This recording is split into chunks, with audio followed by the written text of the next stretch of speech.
اس وقت وفاقی وزیر شازیہ مری اسلام آباد میں نیوز کانفرنس کر رہی ہیں، آپ کو براہ راست لیے چلتے ہیں۔ جو فیصلے ہوئے ہیں اس میں ایک بہت اہم فیصلہ کابینہ نے آج جس کو ریٹیفائی کیا ہے، وہ فیصلہ جو ہے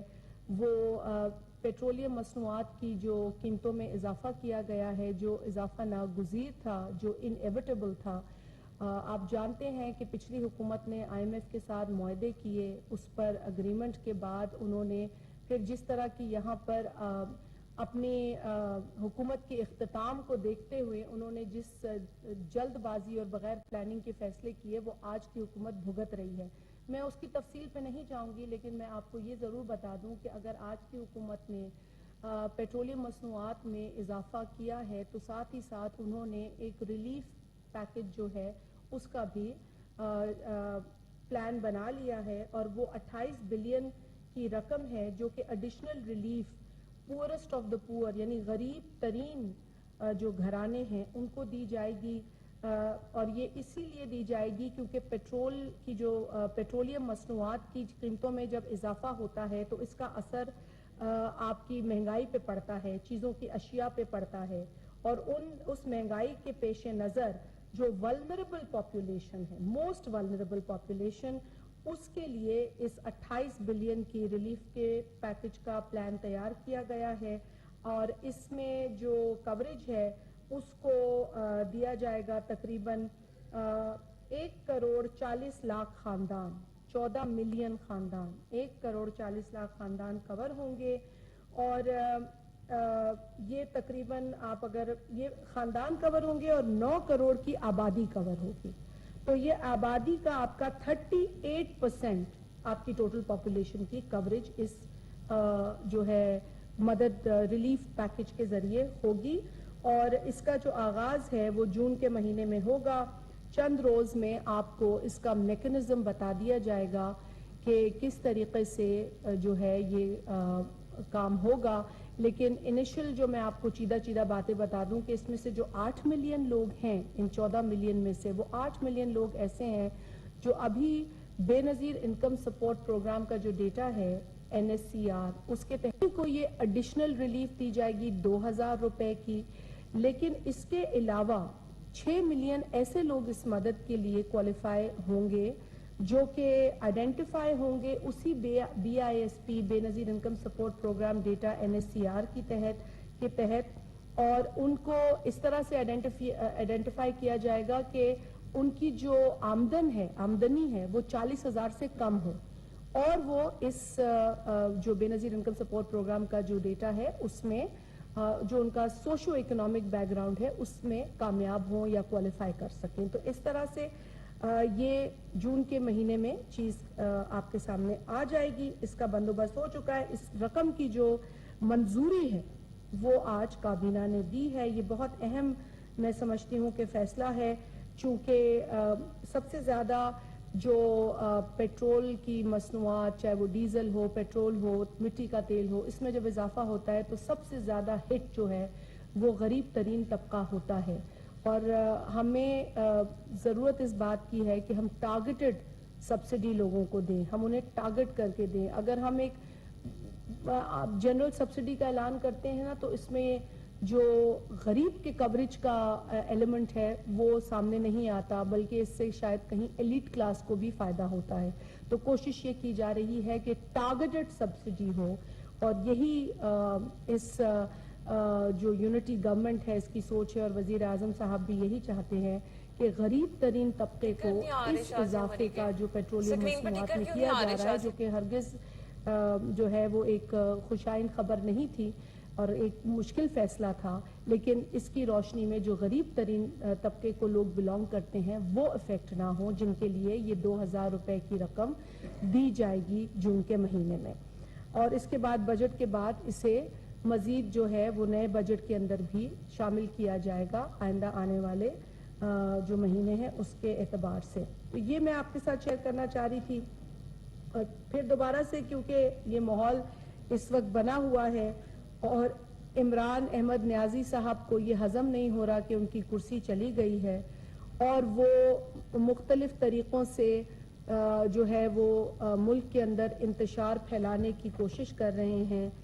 جس کا پر ہمیں یقیناً تشویش ہے، کیونکہ یہ بات جو ہے یہ قابل قبول نہیں ہے کہ آپ ایک صوبے کے ریسورسز کو وفاق کے اوپر حملے کے لیے استعمال کریں۔ اور عمران احمد نیازی نے کل غالباً کسی ٹی وی چینل پر بیٹھ کر اس بات کو کا اعتراف کیا ہے ڈھٹائی کے ساتھ کہ جی جو جتھے ہم لے کر آئے تھے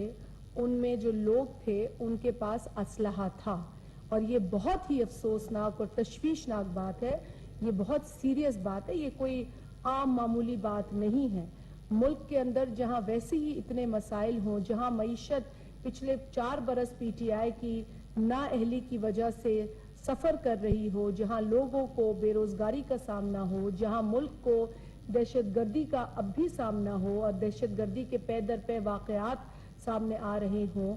وہاں پر اگر ایک سابق وزیر اعظم یہ کہے کہ جی میرے ساتھ جو لوگ اسلام آباد آئے وہ آرمڈ لوگ تھے، ان کے پاس اسلحہ تھا، تو یہ چھوٹی بات نہیں ہے، یہ اعتراف چھوٹا اعتراف نہیں ہے۔ اور اس کے علاوہ جو کے پی کے خیبر پختونخوا کے چیف منسٹر ہیں، انہوں نے بھی یہ کہا ہے، اور انہوں نے جن الفاظ سے موجودہ وزیر اعظم، دیکھیں وزیر اعظم ایک کانسٹیٹیوشنل پوسٹ ہے اور اسی طرح چیف منسٹر کی بھی کانسٹیٹیوشنل پوسٹ ہے، میں بھی ان کو القاب سے نواز سکتی ہوں۔ انہوں نے ملک کے وزیر اعظم کو بہت ہی گھٹیا طریقے سے ایڈریس کیا ہے، جس کی ہم سخت الفاظ میں مذمت کرتے ہیں۔ کانسٹیٹیوشنل جو پوسٹس ہیں ان کا احترام سب پر واجب ہے۔ ہم بطور منسٹر یا ممبر قومی اسمبلی یہ اوتھ اٹھاتے ہیں کہ ہم آئین کی پاسداری کریں گے، ہم آئین کو ڈیفینڈ کریں گے، ہم آئین کو فالو کریں گے۔ اسی طریقے سے جو پاکستان کے سٹیزنز ہیں وہ بھی آئین کو فالو کرنے کی ان کی ذمہ داری ہوتی ہے۔ تو یہ تو ایک چیف منسٹر ہے جنہوں نے پہلے بطور ممبر صوبائی اسمبلی اوتھ اٹھایا ہے اور پھر بطور chief minister Khyber Pakhtunkhwa oath اٹھایا ہے۔ اگر یہ شخص ملک کے وزیر اعظم کے لیے اتنی گھٹیا بات کرے اور گھٹیا زبان استعمال کرے تو یہ تو آئین کی بھی خلاف ورزی ہے، تو اس کی ہم سخت الفاظ میں مذمت کرتے ہیں اور یہ ہرگز قابل قبول نہیں ہے۔ عمران احمد نیازی صاحب کہتے ہیں کہ جی میری حکومت جو ہے وہ واحد حکومت ہے جو کرپشن کے جس پر الزامات نہیں ہوئے۔ مجھے نہیں سمجھ میں آتا وہ کون سے پاکستان میں رہتے ہیں۔ عمران خان کی حکومت کے اوپر ہی یہ الزام ہے۔ خیبر پختونخوا دیکھ لیں تو بی آر ٹی کا جو پشاور بی آر ٹی ہے اس کا آپ دیکھ لیں معاملہ، مالم جبہ کا آپ معاملہ اٹھا کے دیکھ لیں، اس کے علاوہ راول پنڈی رنگ روڈ کا آپ یہ پورا سکینڈل دیکھ لیں، یہ گوگی سکینڈل آپ دیکھ لیں، پیٹرولیم سکینڈل آپ دیکھ لیں، ادویات سکینڈل آپ دیکھ لیں، ایسے کئی سکینڈلز ہیں جن کی فہرست ہے۔ اور یہ گالم گلوچ بریگیڈ جو پی ٹی آئی ہے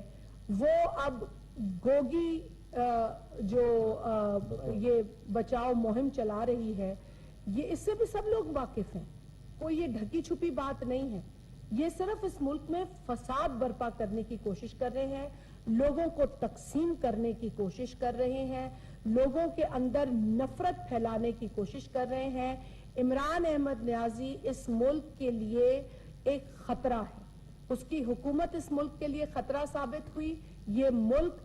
بینکرپسی کی طرف جا رہا تھا، ڈیفالٹ کی طرف جا رہا تھا، جب دیگر سیاسی جماعتوں نے یہ دیکھا اور آئینی طریقے سے اس شخص کو ہٹایا۔ اب یہ اس ملک کے امن کے لیے خطرہ ہے، یہ شخص اس ملک کے امن کو خراب کر رہا ہے اور جتھوں کی شکل میں یہ لوگوں کو اسلحے کے ساتھ لا رہا ہے، کوشش کر رہا ہے۔ ایک کوشش اس نے کر لی، آپ نے دیکھا کہ عوام نہیں نکلی اس شخص کے ساتھ، اور وہ جو ابھی موصوف پریس کانفرنس کر رہے تھے جو پہلے حکومت میں منسٹر تھے انفارمیشن کے، ان کے ساتھ کتنے لوگ نکلے، مٹھی بھر لوگ اس شخص کے ساتھ نکلے، پیچھے مڑ کے دیکھا تو کوئی نہیں تھا۔ اور ابھی وہ کہتے ہیں نا کہ جھوٹے کا وکیل بھی جھوٹا، اور ابھی وہ جن کی وکالت کر رہے تھے وہ خود بھی جھوٹ بول رہے تھے اور جھوٹوں کی وکالت کر رہے تھے۔ میرا بھی شاید نام لے کے کہہ رہے تھے کہ میں کہیں باہر دورے پہ ہوں، میں نے ابھی تک کوئی باہر کا دورہ کیا نہیں ہے، اور اگر کرنا بھی پڑا تو اپنی ذمہ داری کے پیش نظر شاید کرنا پڑے گا۔ لیکن یہ بھی ایک جھوٹ ہے کہ جو انہوں نے میرے نام پہ لگایا کہ میں کہیں باہر ہوں، تو جھوٹے کا